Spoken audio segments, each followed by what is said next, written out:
Hi hello good afternoon everyone. இன்னைக்கு வந்து வீட்டுக்கு ஆப்போசிட் இருக்கிற ஒரு ஐயப்பன் கோயிலில் வந்து விசேஷம், ஐயப்பன் விளக்குனால. ஸோ யானையெல்லாம் குளிக்க பாட்டுறாங்க பார்த்தீங்களா.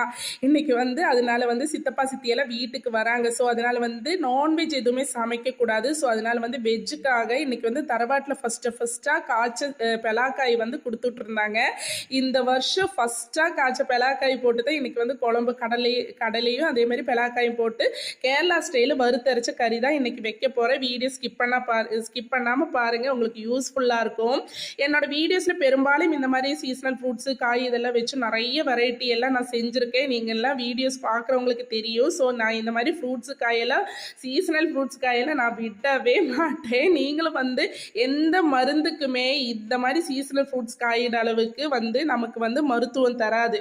ஸோ இப்போ வந்து கடலை நல்லா வேக வச்சுக்கோங்க. அதுக்கப்புறமா பேலாக்காயை வந்து அதில் போட்டுட்டு இப்போ வந்து மஞ்சள் தூள் உப்பு சேர்த்துட்டு இப்போ 2 விசில் வந்து பெலாக்காய் வந்து வெந்துடும். ஸோ இந்த மாதிரி செஞ்சு கொடுக்கும்போது பசங்களும் வந்து சாப்பிட்டு போவாங்க. இது வந்து பெலாக்காய் வந்து கறிக்குழம்பாட்டு ரொம்ப டேஸ்ட்டாக இருக்கும். அடுத்த கடாயில் வந்து இப்போ பட்டை லவங்கம் அதே மாதிரி ஏலக்காய் சோம்பெல்லாம் போட்டு நல்லா வறுத்து அரைச்ச கறி தான் இன்றைக்கி செய்ய போகிறேன். இது வந்து தேங்காய் துருவனது வந்து ஒரு தேங்காயோட முக்கால்வாசி அளவுக்கு தேங்காய் துருவனதையும் போட்டாச்சு. நல்லா வதக்கி கோல்டன் கலர் ஆகிறது வரைக்கும் வறுத்து எடுத்துக்கோங்க. என்னோட வீடியோஸ் நிறைய பேர் பார்க்குறீங்க. ஆனால் வந்து சில பேர் தான் எனக்கு சப்ஸ்கிரைப் பண்ணுறாங்க. நீங்கள் சப்ஸ்கிரைப் பண்ணும்போது தான் எனக்கும் வந்து மோட்டிவேஷனாக இருக்கும். நிறைய வந்து வீடியோஸ் எனக்கு போஸ்ட் பண்ணுற மாதிரி இருக்குது. ஸோ அதனால் சப்போர்ட் பண்ணுங்கள்.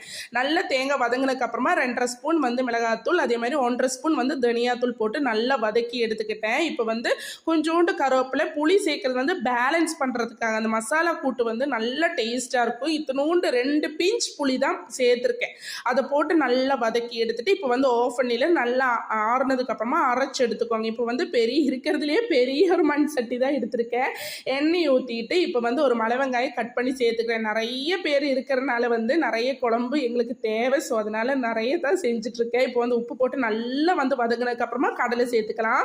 அதுக்கப்புறமா பெலாக்காய் சேர்த்து நல்லா வந்து மிக்ஸ் பண்ணிவிட்டு இந்த வறுத்த அரைச்சதையும் ஊற்றியாச்சு. அதுக்கப்புறமா கொத்தமல்லி அதே மாதிரி இஞ்சி பூண்டு பேஸ்ட்டு நான் மறந்துட்டு நீங்கள் ஃபஸ்ட்டே போட்டுருங்க தாளிக்கும் போது. இன்றைக்கி இவ்வளோ தான் கேரளா ஃபுட்டு. கேரளாவும் பிடிச்சிருந்தா என்னோட சேனலை சப்ஸ்கிரைப் பண்ணி சப்போர்ட் பண்ணுங்கள். பாய்.